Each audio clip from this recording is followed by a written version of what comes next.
Sir, আসসালামু আলাইকুম। ওয়ালাইকুম আসসালাম, কি অবস্থা? এই তো স্যার ভালো আছি, আপনি কেমন আছেন? এই তো ভালো আছি। স্যার আপনার বোর্ডে লেখা হ্যাঁ। Paranormal spoken English, so what is this? Spoken English নিয়ে কি প্যারা খাচ্ছ? অবশ্যই। এই কোর্স করে তোমার প্যারা নরমাল হয়ে যাবে। That's why we called it paranormal spoken English. Very good.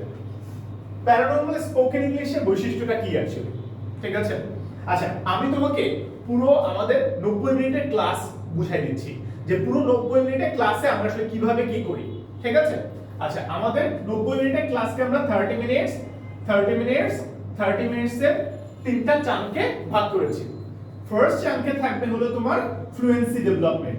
আমাদের স্টুডেন্টদের কি হয় বা আমরা যারা কথা বলা শিখতে চাই তাদের আসলে কি হয়, আমরা ফ্লুয়েন্টলি কথা বলতে পারি না, পেটে আসে তো মুখে আসে না। তো এইটা পেটে থেকে মুখে আনার জন্য দ্রুত বলা ড্রিলিং প্র্যাকটিস করানো উচিত। ঠিক আছে? সো এই জন্য আমরা এখানে কি করি, ফ্লুয়েন্সি ডেভেলপমেন্টের জন্য ড্রিলিং করাই, স্পিড ড্রিলিং করাই।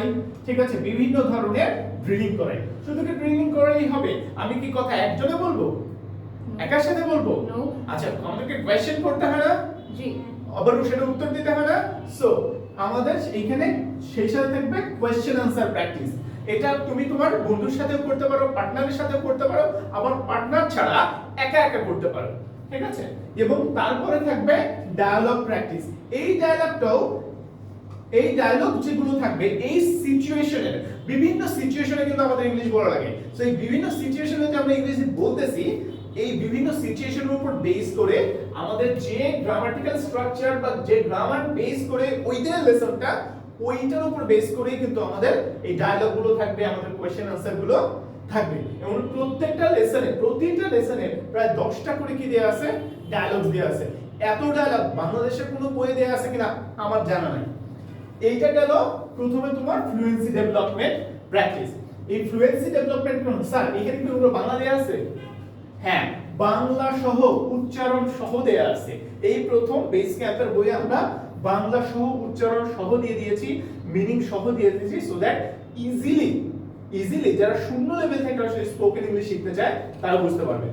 এরপরে 30 মিনিটস থাকবে হলো প্রোনাউন্সিয়েশন তো আমাদের লাগবেই, তাই না? কারেক্ট প্রোনাউন্সিয়েশন, কারণ আমরা কারেক্ট প্রোনাউন্সিয়েশন জানি না ম্যাক্সিমাম। তাহলে মনে করো আমি পা সাউন্ডটা শেখাবো, তাহলে এই সাউন্ডটা কিভাবে শিখবো আমরা?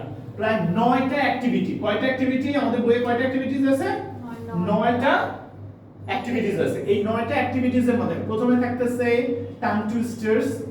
ঠিক আছে? প্রথমে টাং টুইস্টার্স থাকতেছে, ডায়লগস থাকতেছে, স্টোরি রিডিং থাকতেছে। কারণ রিড না করলে কিন্তু তোমার প্রোনাউন্সিয়েশনটা হবে না। সো রিড অ্যালাউড অ্যাক্টিভিটিস থাকতেছে।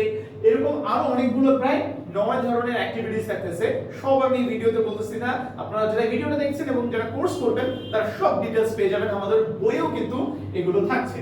সো এইভাবে করে 30 মিনিটস প্রোনাউন্সিয়েশন প্র্যাকটিস। বাকি 30 মিনিটস কি হবে?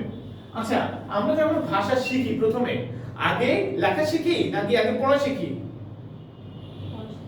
নাউজুবিল্লাহ, আমরা সবার শুরুতে কি করি? ভাষা শিখি। ন্যাচারাল ল্যাঙ্গুয়েজ অর্ডার হলো লিসনিং, স্পিকিং, রিডিং, রাইটিং। তাহলে আমাদের শুনতে হবে। বাংলাদেশের কোন স্পোকেন কোর্সে আমার জানা নাই যে লিসনিং করায় কিনা। আমাদের এখানে প্রতিদিন গ্রেডেড মানে লেভেল অনুযায়ী A1, A2, B1, B2, C1 এভাবে গ্রেডেড কি লিসনিং করানো হবে। যে বাকি 30 মিনিটসে কি করানো হবে?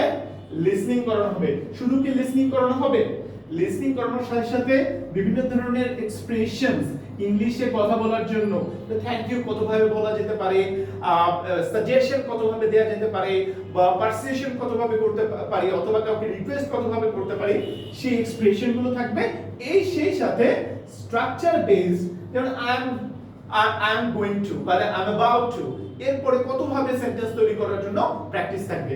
সো এত কিছু করার পরও যদি একটা স্টুডেন্ট প্যারা লাগে তাহলে আর বলার কিছু নেই। এই সব কিছু অ্যাকচুয়ালি তোমার স্পোকেন ইংলিশের প্যারাটাকে দূর করবে। That's why we are calling it paranormal spoken English.